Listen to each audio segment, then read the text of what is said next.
नमस्कार, 100% समाचारमा स्वागत छ। म प्रतिमा। सुरु गरौँ 100% समाचार।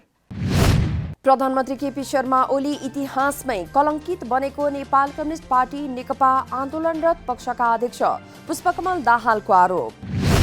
प्रधानमन्त्री ओली संविधान र लोकतन्त्र विरोधी भएकाले आफूहरू सङ्घर्षमा उत्रनु परेको अध्यक्ष दाहालको दाबी। प्रधानमन्त्री ओलीको असंवैधानिक कदम विरुद्ध लाग्दै संविधान, लोकतन्त्र एवं गणतन्त्रको पक्षमा एकजुट हुन सबैलाई अध्यक्ष दाहालको आह्वान। प्रधानमन्त्रीको पक्षलाई चोइटिएको समूहको संज्ञा दिँदै ओलीबा समूह खोल्न अर्का अध्यक्ष माधवकुमार नेपालको सुझाव।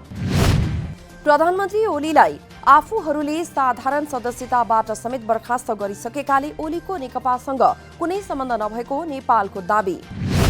ओलीले संविधान र लोकतन्त्रमाथि प्रतिगमन गरेको भन्दै आफूहरूको संघर्ष व्यक्ति भन्दा पनि सामन्तवादी प्रवृत्ति विरुद्ध भएको अध्यक्ष नेपालद्वारा स्पष्ट। शिक्षकले विचार निर्माण र प्रवाहमा निकै ठूलो भूमिका खेल्ने भएकाले संविधान रक्षा गरी प्राप्त उपलब्धि जोगाउने बाटोमा लाग्न अध्यक्ष नेपालको आग्रह।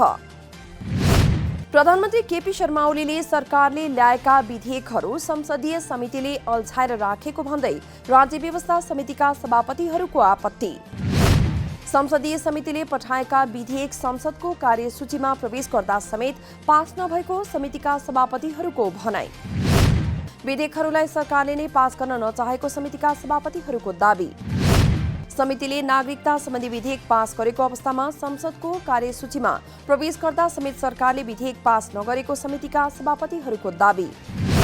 सरकारका मन्त्रीहरू छलफलमा नआउने, हस्ताक्षर नगर्ने गरेर विधेयक अड्काएको राज्य व्यवस्था तथा सुशासन समितिका सभापति शशि श्रेष्ठको भनाई। हाल प्रतिनिधि सभाका समितिका 10 वटा समितिमा 13 विधेयक विचाराधीन रहेको संसद सचिवालयद्वारा जानकारी। प्रधानमन्त्री केपी शर्मा ओलीले राजनीतिक परिवर्तनलाई समाप्त पार्ने बाटो तयार गर्दै गइरहेको नेपाल कम्युनिस्ट पार्टी नेकपा आन्दोलनरत पक्षका नेता शक्ति बस्नेतको भनाई। प्रधानमन्त्री ओलीको कदमले संघीयता, गणतन्त्र र धर्मनिरपेक्षताको अधिकार जोखिममा परेको नेता बस्नेतको दाबी। प्रधानमन्त्री ओलीले प्रतिनिधि सभा विघटन, संवैधानिक आयोगमा गरिएका नियुक्ति लगायतलाई हेर्दा सामान्य लोकतान्त्रिक मूल्य मान्यतालाई पनि सम्मान नगरेको नेता बस्नेतको भनाई। नेपाली कांग्रेसले आन्दोलन गर्दा कसैसँग मिल्नु नहुने नेपाली कांग्रेसका महामन्त्री डाक्टर शशाङ्क कोइरालाको भनाई। कांग्रेसको आफ्नै विचार र अस्तित्व भएकाले संयुक्त आन्दोलनमा जान नहुने महामन्त्री डाक्टर कोइरालाको तर्क। संयुक्त आन्दोलनमा गए कांग्रेसलाई घाटा हुने महामन्त्री कोइरालाको बुझाइ। आफ्नै कार्यकर्ताहरूलाई एकजुट बनाएर जान सके कांग्रेसको भविष्य उज्जवल हुने महामन्त्री कोइरालाको दाबी। संविधानको रक्षा गर्नु अहिलेको मूल दायित्व भएको नेकपा आन्दोलनरत पक्षका नेता रघुजी पन्तको भनाई।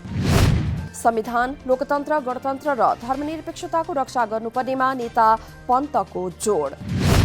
वैशाखमा निर्वाचन नहुने भन्दै संविधानको रक्षाका निम्ति सबै राजनीतिक दल मिलेर आन्दोलनमा जानुपर्ने नेता पन्तको धारणा। अहिलेको समस्याको मुख्य जड प्रधानमन्त्री केपी शर्मा ओलीको मानसिकता रहेको कांग्रेस नेता डाक्टर मिनेन्द्र रिजालको आरोप। कोरोना भाइरस विरुद्धको दोस्रो चरणको खोप अभियान सुरु। दोस्रो चरणमा दूतावास, UN एजेन्सीका कर्मचारी र पत्रकारहरूलाई प्राथमिकतामा राखिएको स्वास्थ्य मन्त्रालयद्वारा जानकारी। पत्रकारहरूलाई काठमाडौँको निजामती कर्मचारी सिभिल अस्पताल नयाँ बानेश्वरमा खोप लगाउने व्यवस्था मिलाइएको मन्त्रालयद्वारा जानकारी। दूतावास, UN एजेन्सीका कर्मचारीले पाटन अस्पताल, त्रिवी सेक्सन अस्पताल र शहीद गंगालाल अस्पतालमा खोप लगाउन सक्ने मन्त्रालयद्वारा जानकारी। फ्रन्टलाइनमा काम गर्ने पत्रकारहरूलाई सरकारले खोप उपलब्ध गराउन सकारात्मक भएको पत्रकारहरूको भनाई। सबैलाई सरकारको अभियानमा साथ दिन पत्रकारहरूको आग्रह। फ्रन्टलाइनमा काम गर्ने अन्य पेशा तथा वृद्ध उमेर समूहका व्यक्तिहरूलाई पनि छिटो भन्दा छिटो कोरोना विरुद्धको खोप दिन सरकारलाई पत्रकारहरूको आग्रह। दोस्रो चरणको खोप अभियान आगामी माघ 30 गतेसम्म सञ्चालन हुने मन्त्रालयद्वारा जानकारी। पछिल्लो 24 घण्टामा थप 130 जनामा कोरोना भाइरस संक्रमण पुष्टि। यो सहित कोरोना संक्रमित संख्या 2,72,055 पुगेको स्वास्थ्य मन्त्रालयद्वारा जानकारी। सोमबार थप 194 जना डिस्चार्ज भएसँगै निको हुनेको संख्या 2,68,266 पुगेको मन्त्रालयको तथ्याङ्क। सोमबार कोरोनाबाट थप 7 जनाको मृत्यु भएसँगै मृत्यु हुनेको संख्या 2045 पुगेको मन्त्रालयद्वारा जानकारी। अहिलेसम्म 1744 जना आइसोलेसनमा र 92 जना क्वारेन्टिनमा रहेको मन्त्रालयको तथ्याङ्क। सरकारले प्रतिनिधि सभा निर्वाचन 2078 को मिति घोषणा गरेसँगै निर्वाचन आयोगले सुरु गरेको छ आन्तरिक तयारी। निर्वाचन अवधि प्रयोजन सम्बन्धी कार्य अन्तिम चरणमा पुगेको आयोगद्वारा जानकारी। फागुन पहिलो साताबाट दल दर्ता सम्बन्धी कार्य पनि प्रारम्भ गर्ने आयोगको भनाई। 2078 वैशाख 17 र 27 गते 2 चरणमा निर्वाचन गर्ने सरकारको घोषणापछि आयोगले गरिरहेको छ आन्तरिक तयारी। मतदाता नामावली संकलन, मतदान केन्द्र निर्धारण सम्बन्धी सम्पूर्ण काम पूरा भएको आयोगद्वारा जानकारी। गत निर्वाचन भन्दा केही कम खर्चमा यसपटकको प्रतिनिधि सभा निर्वाचन सम्पन्न गर्ने निर्वाचन आयोगको लक्ष्य। छिट्टै नै माग भए अनुसारको बजेट प्राप्त हुने आयोगद्वारा जानकारी। निर्वाचन रोक्नु वा बाधा पुग्ने प्रकृतिको क्रियाकलाप कहीँ कतैबाट हालसम्म नभएको निर्वाचन आयोगद्वारा जानकारी। दल दर्ता सम्बन्धी कार्य सम्पन्न भएपछि आचार संहिता लागू भएको घोषणा गर्ने निर्वाचन आयोगको तयारी। म्याग्दीमा 61% भूकम्प पीडितले निजी आवास पुनर्निर्माण सकेको पुनर्निर्माण प्राधिकरण आयोजना कार्यान्वयन इकाइद्वारा जानकारी। पहिलो किस्ता पाएको वर्षौंसम्म आवास निर्माण सुरु नगरेकाले पुनर्निर्माणमा केही चुनौती थपिएको आयोजनाको भनाई। 2072 साल वैशाखको भूकम्पका कारण घर भत्किएर राष्ट्रिय पुनर्निर्माण प्राधिकरणसँग सम्झौता गरी सुरु भएको थियो आवास पुनर्निर्माण। पहिलो किस्ता अनुदान लगेका म्याग्दीका 981 परिवार मध्ये हालसम्म 602 जनाले आवास पुनर्निर्माण गरेको आयोजनाद्वारा जानकारी। 676 जनाले दोस्रो किस्ता लगिसकेको पुनर्निर्माण प्राधिकरण आयोजनाद्वारा जानकारी। सम्झौता गरेर पहिलो किस्ता अनुदान नलैजाने र पुनर्निर्माण सुरु नगर्नेलाई लाभग्राहीको सूचीबाट हटाउन ताकेता। दोस्रो किस्ता बापत डीपीसी गरेपछि 1,50,000 र भवन बनाएपछि अन्तिम किस्ता बापत 1 लाख रुपैयाँ अनुदान उपलब्ध गराउने कार्यविधि। आवास निर्माण गरेर अन्तिम किस्ता भुक्तानीका लागि आवेदन दिए पनि प्राविधिकले नाप जाँच र भुक्तानीमा ढिलाइ गरेको लाभग्राहीहरूको गुनासो। अन्तिम तथा तेस्रो किस्ता भुक्तानीका लागि 2078 वैशाख मसान्तभित्र स्थानीय तहमा निवेदन पेश गर्नुपर्ने समय कार्यतालिका। कोरोना भाइरसका कारण थला परेको पर्यटन व्यवसायलाई सुदृढीकरण गर्न शुक्लाफाटा राष्ट्रिय निकुञ्जले थाल्यो अभियान। अभियान अन्तर्गत कञ्चनपुरमा अवस्थित निकुञ्जद्वारा नेचर गाइड तालिम सञ्चालन। निकुञ्जको आयोजना तथा नेपाल पर्यटन बोर्डको सहकार्यमा 4 दिने नेचर गाइड तालिम सञ्चालन। तालिमले शुक्लाफाटा राष्ट्रिय निकुञ्जलाई चिनाउन र कोभिडको महामारीपछि आन्तरिक पर्यटन क्षेत्रमा परेको प्रभावलाई पुनर्ताजगी गर्ने निकुञ्जको विश्वास। तालिम प्राप्त नेचर गाइडलाई काममा लगाउने शुक्लाफाटा राष्ट्रिय निकुञ्जको योजना। कोरोना भाइरस जोखिमका कारण भने जति पर्यटक भित्राउन नसके पनि तयारीमा राख्नका लागि नेचर गाइड तालिम सञ्चालन गरिएको निकुञ्जको भनाई। तालिममा शुक्लाफाटा राष्ट्रिय निकुञ्जका सीमावर्ती क्षेत्रका 25 जना व्यक्तिहरू नेचर गाइडको अभ्यासका लागि सहभागी रहेको निकुञ्जद्वारा जानकारी। पूर्वकै पहिलो र ऐतिहासिक गुम्बा संरक्षणको अभावमा उछिनमा परेको स्थानीयको भनाई। एक्लो प्रयासमै पनि सरकारबाट सहयोग नहुँदा 100 वर्ष पहिले स्थापित आगेजुङ गुम्बा जीर्ण बन्दै गएको स्थानीयको भनाई।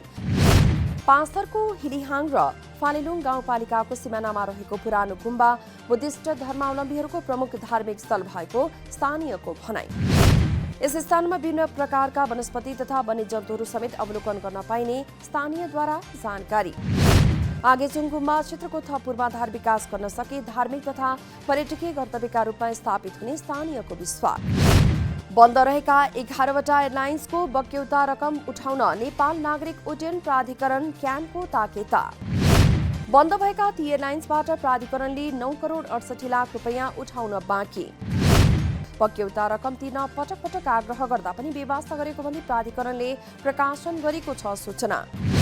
30 दिनभित्र बक्यौता रकम नतिरे सञ्चालकको निजी सम्पत्ति लिलाम गरिने प्राधिकरणको चेतावनी। रकम नतिर्ने एयरलाइन्सहरूमा Gorkha air, Karnali air, mountain air, cosmic air, Shangrila air, skyline airways रहेको प्राधिकरणको सूचनामा उल्लेख। त्यस्तै Nekon air, Shivani air, alpine air, air Kasthamandap र नेपाल एयरवेज रहेको प्राधिकरणद्वारा जानकारी। तोकिएको समयमा पनि हिसाब मिलान वा रकम बुझाउन नआएमा सञ्चालकहरूलाई कालो सूचीमा राखिने प्राधिकरणको चेतावनी। निजी वायुसेवा कम्पनी श्री एयरलाइन्सद्वारा काठमाडौँ सुर्खेत परीक्षण उडान। एयरलाइन्सको 80 सिट क्षमताको क्यूआर इन्टरनेट जहाजद्वारा उडान परीक्षण गरिएको सुर्खेत विमानस्थल प्रमुख उमेश पन्थीको भनाई। पाइलट डीएस थापाको नेतृत्वमा जहाज सुर्खेत गएको सुर्खेत विमानस्थलद्वारा जानकारी। नियमित उडान गर्नका लागि मार्केटको अवस्था अध्ययन गर्नुपर्ने श्री एयरलाइन्सद्वारा जानकारी। अब नियमित उडान गर्दा कतिसम्म लोड बोक्न सकिन्छ भन्नेबारे एयरलाइन्सका प्राविधिकहरूले अध्ययन गर्ने सुर्खेत विमानस्थल प्रमुख पन्थीको भनाई। कृषि क्षेत्रमा वैदेशिक लगानी भित्राउँदा साना किसानहरूलाई मार्का नपर्ने गरी भित्राउनु पर्नेमा सरकारवालाहरूको जोड। सरकारले ऐन बनाउँदा विशेष ध्यान पुर्याउनु पर्ने सरकारवालाहरूको सुझाव। सरकारवालाहरूसँगको छलफल बिना एकाएक विदेशी लगानी भित्राउँदा नेपालको पुरै कृषि क्षेत्र विदेशीलाई हस्तान्तरण गरे जस्तै सरकारवालाहरूको दाबी। सोमबार शेयर बजार परिसूचक नेप्सेले बनाएको छ पुनः नयाँ रेकर्ड। सोमबार नेप्से 37.48 अङ्कले बढेर 2561 बिन्दुमा पुगेर बनाएको हो नयाँ रेकर्ड। सोमबार बजारमा 10.61 करोड 91 लाख रुपैयाँको कारोबार भएर कारोबार रकमले पनि बनाएको हो नयाँ रेकर्ड। व्यापारिक जलविद्युत नन लाइफ इन्सुरेन्स उत्पादन र माइक्रो फाइनान्स समूहको परिसूचकमा गिरावट। बाँकी समूहको परिसूचकमा आएको छ सुधार। भारतको उत्तराखण्डमा हिमताल फुट्दा आएको बाढीका कारण 19 जनाको मृत्यु। अझै पनि कम्तीमा 150 जना मानिसहरू बेपत्ता रहेको बीबीसीमा उल्लेख। अहिलेसम्म 25 जनाको उद्धार गरिएको समाचारमा उल्लेख। बाढीपछि बेपत्ता भएका अधिकांश मानिस नदी क्षेत्रको 2 आयोजनामा काम गर्ने मजदुर रहेको बीबीसीमा उल्लेख। अहिले मानिसहरूको उद्धारका लागि 400 भन्दा धेरै सुरक्षाकर्मीहरू परिचालन गरिएको स्थानीय अधिकारीहरूको भनाई। आइतबारको घटनामा मृत्यु भएकाको परिवारलाई 2 लाख राहत र गम्भीर घाइते भएका मानिसहरूलाई 50,000 प्रदान गरिने भारत सरकारको घोषणा। आइतबार उत्तराखण्डको चमोली जिल्लाको जोशी मठमा हिमताल फुट्दा धौलीगंगा नदीमा आएको थियो बाढी। म्यानमारमा लगातार तेस्रो दिन पनि हजारौं मानिसहरूले गरिरहेका छन् सैनिकको विरोध। सोमबार शिक्षक, बैंकका कर्मचारी, वकिलहरू र सरकारी कर्मचारीहरू पनि प्रजातन्त्रको पुनर्बहालीको माग गर्दै आन्दोलनमा उत्रिएको बीबीसीमा उल्लेख। राजधानीमा जारी राष्ट्रिय महिला लीगमा विभागीय टोली एपीएफको अपराजित यात्रा कायमै। साधोबाटो स्थित इन्फा कम्प्लेक्समा भएको खेलमा एपीएफद्वारा चौदण्डीगढी नगरपालिका 14-0 गोलन्तरले पराजित। एपीएफको फराकिलो जितमा सावित्रा भण्डारी एक्लैले गरिन् 8 गोल। अनिता बस्नेत र अनिता केसीले समान 2-2 गोल गर्दा अनु लामा र रबिना लामाले गरिन् 1-1 गोल। 100% समाचार अहिलेलाई यति नै। नमस्कार।